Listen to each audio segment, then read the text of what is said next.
नमस्कार। आज गणेश बाबु अधिकारी दाइको रेजाबाट प्रतीक्षाका दिनहरू वाचन गर्दैछु। किन अबेलासम्म सुतेकी स्मृति उठ्ने बेला भएन? लाउ चिया उठ, फेरि आजबाट कलेज पनि जानुपर्छ होइन र? भन्दै छेउको कुर्सी तान्दै आमा बस्नुभयो। छोरी, मलाई एउटा कुरा सोध्न मन लागेको छ। नढाँटी भन है, भन्न न के हो र? तिमी अब ठुली पनि भइसक्यौ, हामीले भनिरहनु पर्दैन। आमाले कुरा घुमाउनु भयो।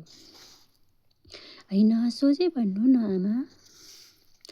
सुमन र तिमी त्यति धेरै मिल्छौ, सधैँ सँगै रहन्छौ।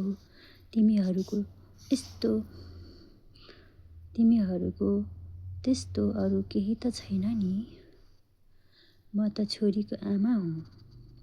यस्तो केही गलत निर्णय नगर है। तिम्रो मनमा जे छ सबै भन है। तिमी हाम्री एक्ली छोरी, हामीलाई धेरै पिर लाग्छ। एकैचोटि आमाले कुरा सक्नुभयो र चुपचाप सुनिरहे। भन्न मन थियो, हो आमा, सुमनले मलाई मन पराउँछ र मैले पनि, तर भन्न सकिनँ। होइन, त्यस्तो केही छैन, हामी नजिकैको साथी मात्र हौँ भनेर आमाबाट पन्छिए। झ्यालका पर्दा खोल्दै गर्दा त्यो पारी क्षितिजबाट उदाउँदै गरेको कलिलो घामलाई हेर्दै एकैछिन टोलाएँ। मनमा मिठो आशा पलायो। आज सुमनलाई भनिदिन्छु।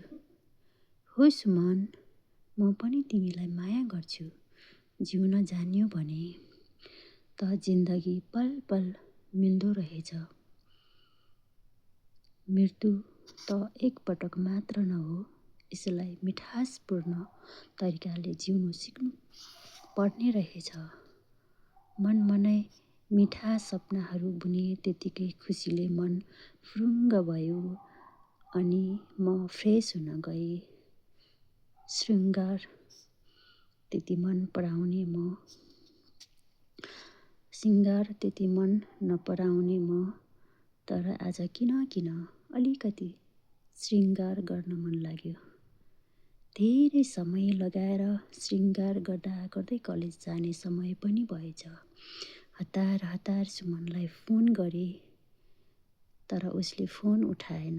एकपटक गर्दा पनि नउठाएपछि मेरो मन डराएर आयो। हत्तपत्त उसको आमालाई फोन लगाएँ। 2-3 घन्टीपछि फोन उठ्यो। हेलो, उताबाट आवाज आयो। आन्टी, सुमन ठिक त छ नि? फोन उठेन, त्यसैले हजुरलाई गरेकी।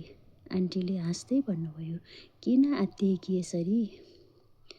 म त लाजले के गरौँ कसो गरौँ भए। होइन आन्टी, फोन उठाएन, त्यही भएर कतै बिरामी पो पर्यो कि भन्ने डर लाग्यो। होइन, केही भएको छैन, आत्तिनु पर्दैन, सबै ठिक छ। त्यो कुरा सुनेपछि अनि अलि हल्का भयो। बाहिरबाट आमाले बोलाउनु भयो। होइन स्मृति, कोसँग हो तिमी यसरी आत्तिएर बोलेकी?